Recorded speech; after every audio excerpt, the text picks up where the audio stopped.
kerja benar, mau kita kerja yang nggak benar, itu pasti tetap aja ya ada yang nggak seneng gitu kan. Ya wajar sih teman-teman.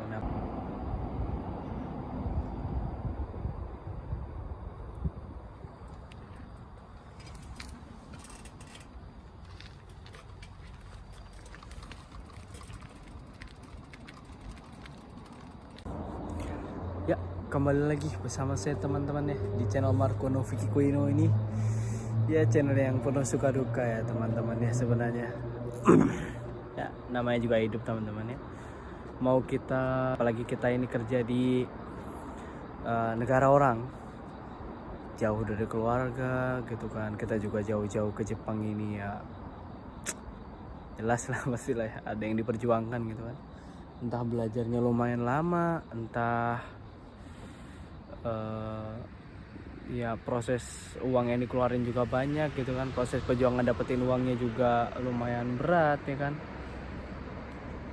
Tapi ya mau bagaimana lagi teman-teman, namanya juga hidup. Kalau nggak gini ya nggak bisa hidup teman-teman, ya nggak. Hidup ini kayak kata teman saya, hidup ini adalah suatu pilihan. Kalau kita nggak milih, ya kita nggak akan pernah berkembang. Pilihannya itu cuma iya atau tidak. Kita mau kerja di mana, mau kerja di Jepang atau di ini, ya enggak sih, enggak, pilihannya juga iya atau tidak, lanjut atau enggak mungkin. Mungkin itu. Kalau udah mulai sesuatu, pikirkan lagi. Pas kalian mau menyerah, pikirkan lagi ya teman-teman ya. Karena apa yang sudah dimulai sebaiknya ditaklukkan sampai akhir. Ini kebetulan lagi malam, habis ngelembur sampai lembur 2 jam. Lembur 2 jam, terus besoknya libur, makanya ya main-main kesini teman-teman. Iya. Nah, balik lagi ke topik utamanya. Namanya juga kita hidup sebagai makhluk sosial sih ya teman-teman.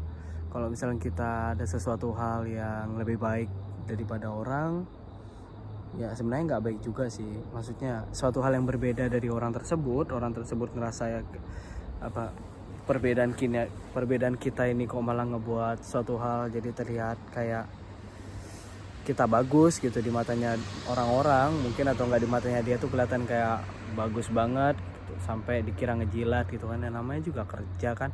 Kalau kerja baik, kerja secara ya sesuai sama prosedur pekerjaannya, ya sebenarnya bukan sok gimana ya teman-teman ya, tapi ya emang kerjanya kayak gitu kan.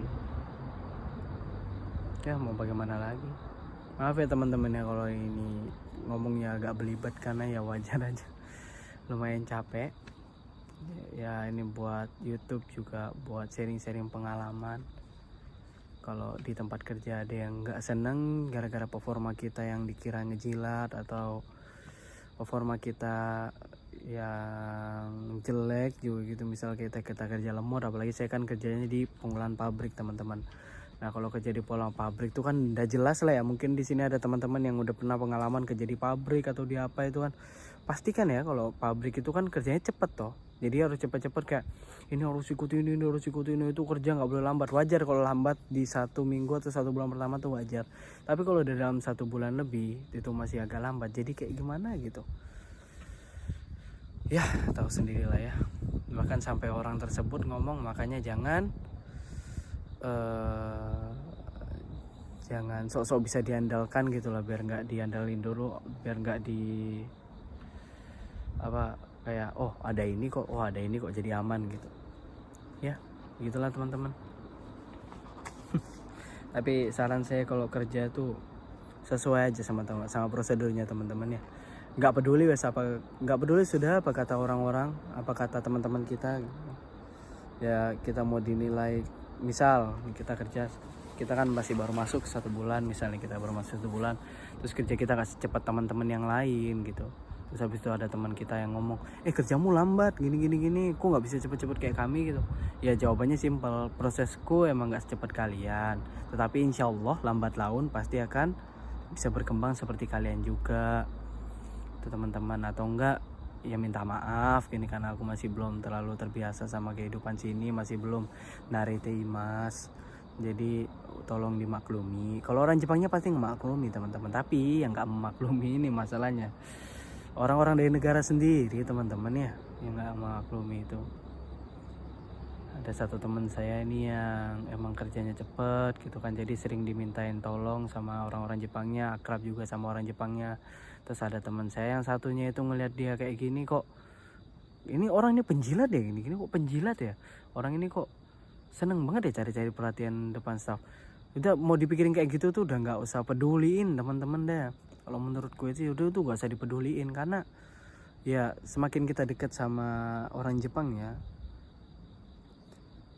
tuh bisa aja kita enak, kita baik di mata orang Jepangnya teman-teman. Kalau menurut senpaiku ya teman-teman ya, senpai yang nggak satu perusahaan sih sebenarnya, cuma dia ngomong katanya udah nggak usah pedulin kata-kata orang kayak gitu, pokok kalau misalkan kamu kerja, orang Jepang nih seneng orang yang kerja keras dan friendly teman-teman. Nah apalagi kita kan sebagai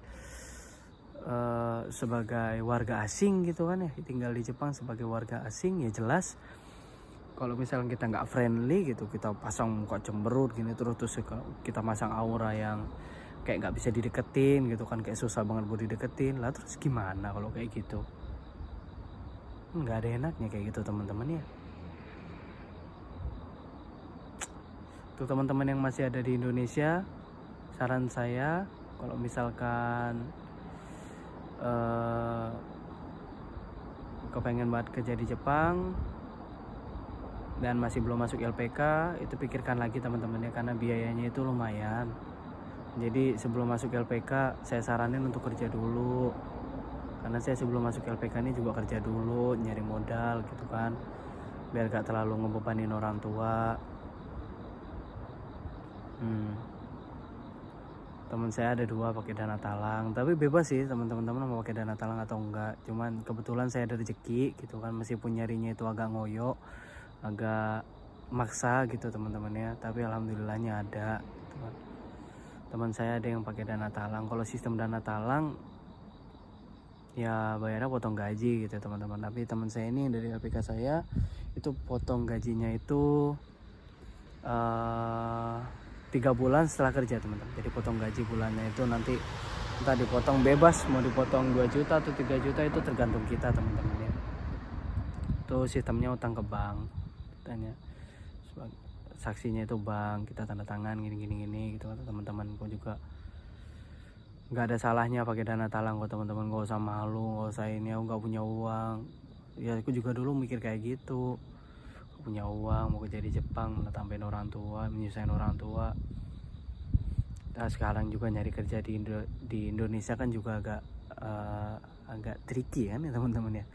Kalau nggak good looking atau kalau nggak punya orang dalam agak susah masuk.